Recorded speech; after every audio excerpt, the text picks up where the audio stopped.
अनंत कोटी ब्रह्मांड नायक राजाधिराज योगीराज श्री स्वामी समर्थ महाराज। नमस्कार मंडळी, या व्हिडिओमध्ये मी तुम्हाला श्री गुरुचरित्रातील 5व्या अध्यायाचा मराठी भावार्थ सांगणार आहे। त्यापूर्वी चॅनलला सबस्क्राइब करा आणि चॅनलच्या नोटिफिकेशनसाठी बेल आयकॉनवर क्लिक करा। चला तर मग सुरू करूया श्री गुरुचरित्र अध्याय 5वा मराठी भावार्थ। कलियुगात पिठापूर या दक्षिण भारतातील एका नगरात आपळराज व सुमती हे ब्राह्मण दाम्पत्य राहत होते। त्यांना पुष्कळ मुले झाली, पण त्यातील 2च जगली। त्यातला एक आंधळा व दुसरा पांगळा होता। आपल्याला कुळाचा उद्धार करणारा सद्गुणी मुलगा असावा ही त्या दाम्पत्याची फार इच्छा होती। एकदा त्या ब्राह्मणाकडे पितृश्राद्ध होते, भोजन तयार होते, ब्राह्मण अजून जेवायचे होते। तेवढ्यात भिक्षुकाच्या वेशात दत्त महाराज तिथे भिक्षा मागायला आले। तेव्हा सुमतीने त्यांना भिक्षा घातली व नमस्कार केला। दत्ताने त्यावेळी सुमतीला माते जननी असे म्हटले व इष्टकामना पूर्ण होतील तेव्हा काय पाहिजे ते माग असे सांगितले। सुमती म्हणाली, तुम्हीच पुत्र रूपाने माझ्या पोटी जन्म घ्या व आमचे दैन्य दूर करा। तथास्तु असा आशीर्वाद देऊन दत्त म्हणाले, जो पुत्र तुम्हाला होईल त्याच्या मनासारखे सर्व होऊ द्या। त्याच्यावर तुमचे सांगणे लादल्यास तो निघून जाईल। नंतर भिक्षुक तिथेच अदृश्य झाला। एकदा त्या ब्राह्मणाकडे पितृश्राद्ध होते, भोजन तयार होते, ब्राह्मण अजून जेवायचे होते। तेवढ्यात भिक्षुकाच्या वेशात दत्त महाराज तिथे भिक्षा मागायला आले। तेव्हा सुमतीने त्यांना भिक्षा घातली व नमस्कार केला। दत्ताने त्यावेळी सुमतीला माते जननी असे म्हटले व इष्टकामना पूर्ण होतील तेव्हा काय पाहिजे ते माग असे सांगितले। सुमती म्हणाली, तुम्हीच पुत्र रूपाने माझ्या पोटी जन्म घ्या व आमचे दैन्य दूर करा। तथास्तु असा आशीर्वाद देऊन दत्त म्हणाले, जो पुत्र तुम्हाला होईल त्याच्या मनासारखे सर्व होऊ द्या। त्याच्यावर तुमचे सांगणे लादल्यास तो निघून जाईल। नंतर भिक्षुक तिथेच अदृश्य झाला। सुमतीने घडलेला सर्व प्रसंग आपल्या पतीला सांगितला।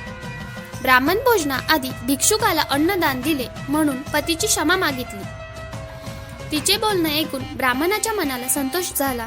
तो म्हणाला, पतिव्रते, हे तू चांगले केलेस, त्यामुळे माझे पितर तृप्त झाले। पितरांसाठी म्हणून आम्ही कर्म करावे व ते विष्णूला अर्पण करावे। तो त्याने साक्षात आमच्या घरी येऊन भिक्षा स्वीकारावी याचे नवल वाटले।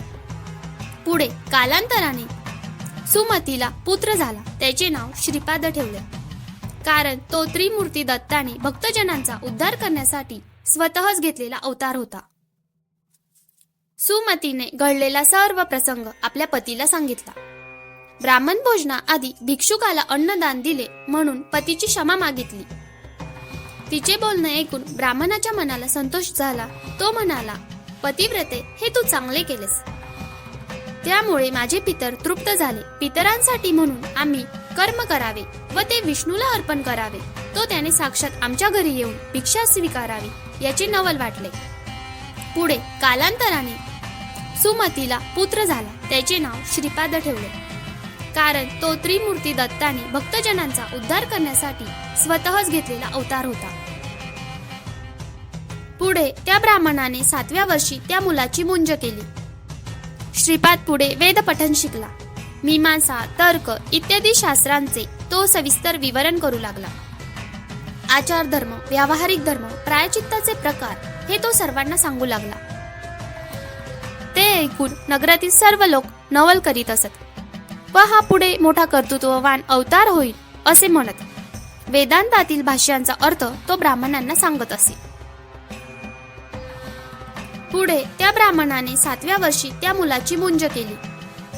श्रीपाद पुढे वेद पठण शिकला। मीमांसा, तर्क इत्यादी शास्त्रांचे तो सविस्तर विवरण करू लागला। आचार धर्म, व्यावहारिक धर्म, प्रायचित्ताचे प्रकार हे तो सर्वांना सांगू लागला। ते ऐकून नगरातील सर्व लोक नवल करीत असत व हा पुढे मोठा कर्तृत्ववान अवतार होईल असे म्हणत वेदांतातील भाष्यांचा अर्थ तो ब्राह्मणांना सांगत असे। श्रीपाद 16 वर्षाचा झाला तेव्हा त्याचे आईवडील त्याचा विवाह करण्याचा विचार करू लागले। तेव्हा श्रीपाद म्हणाला, तुम्ही माझा विवाह करण्याचा बेत करता, पण मी माझा विचार करून ठेवला आहे। वैराग्य हीच माझी पत्नी, तिच्याशीच विवाह करण्याची माझी इच्छा आहे. ती वैराग्य स्त्री आणलीत तर मी विवाह करीन. मी तापसी आहे, ब्रह्मचारी आहे, योगश्री वाचून अन्य स्त्रिया मला नकोत.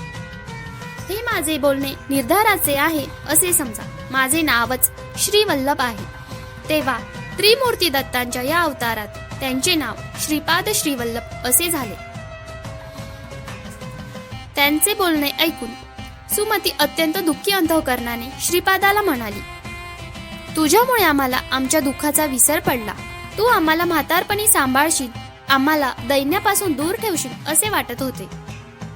तुझे वडील बंधू एक पांगळा व दुसरा आंधळा आहे. त्यांचे पोषण आता कोण करील? आमचे रक्षण कोण करील? त्यांचे बोलणे ऐकून सुमती अत्यंत दुःखी अंतःकरणाने श्रीपादाला म्हणाली, तुझ्यामुळे आम्हाला आमच्या दुःखाचा विसर पडला. तू आम्हाला म्हातारपणी सांभाळशील, आम्हाला दैन्यापासून दूर ठेवशील असे वाटत होते. तुझे वडील बंधू एक पांगळा व दुसरा आंधळा आहे. त्यांचे पोषण आता कोण करील? आमचे रक्षण कोण करील? आईचे बोलणे ऐकून श्रीपादाने त्या दोन्ही भावंडांकडे अमृतमय दृष्टीने पाहिले. तो काय, त्यांचे वैगुण्य नाहीसे झाले. पांगळ्याला पाय व आंधळ्याला दृष्टी प्राप्ती झाली. महात्म्याच्या दृष्टीपाताने त्या मुलांना योग्यता प्राप्त झाली. तत्क्षणी त्यांना वेद, शास्त्रे, व्याकरण वगैरे सर्व अवगत झाले. दोघे जण आम्ही कृतार्थ झालो असे म्हणत त्याच्या पाया पडले. वंशात अखंड संपत्ती, सुख व विद्या नांदेल असा आशीर्वाद देऊन तो साधू लोकांना दीक्षा देऊन त्यांचा उद्धार करण्यासाठी उत्तरेस बद्रिकाश्रमात गेला व नारायणाची भेट घेऊन त्याने आपले अवतार कार्य निश्चित केले. अशा प्रकारे श्री गुरुचरित्रातील 5व्या अध्यायाचा मराठी भावार्थ आहे. व्हिडिओ आवडला असेल तर लाईक आणि शेअर करा. असे माहितीपूर्ण व्हिडिओ पाहण्यासाठी माझ्या चॅनलला सबस्क्राईब करा.